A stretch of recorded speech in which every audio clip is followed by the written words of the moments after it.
acknowledge the presence of our practicing officer, Ms.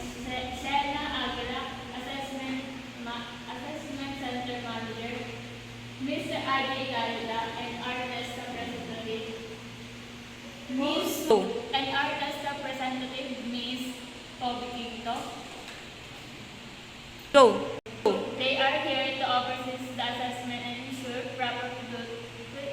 but they want proper procedures are followed. But they want the assessing you. Before we begin, please rise for a prayer.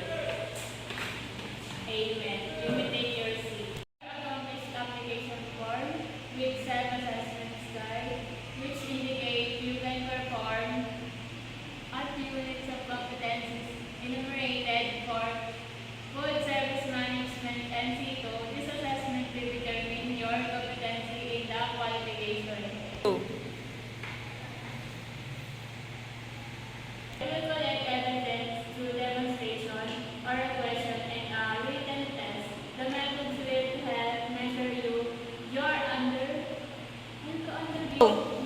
underpinning knowledge and skills. Or concerns about if you have any questions or concerns about the assessment, please ask me now. I'm here to assist you. If everyone Go. if you are found competent or you successfully pass the food service management and CITO assessment, our assessment center manager will inform you where to claim your national certificates within 5 working days after the assessment. Go. If you are found not yet competent, don't worry. You can be assessed at your convenience. Go. For your personal needs, the comfort room is located at the end of the hallway. If you like to get Go. candidates, I will now administer the written test. Please read the instructions carefully. You have 30 minutes to complete. Once you are done, please pass your papers forward.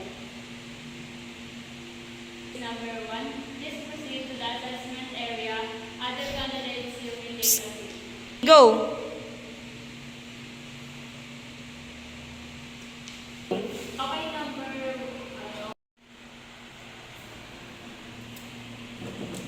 Okay, candidate number 1, you successfully completed all the required tasks. You demonstrated excellent knowledge and skills, and I am recommending you for certification. Please sign this rating sheet.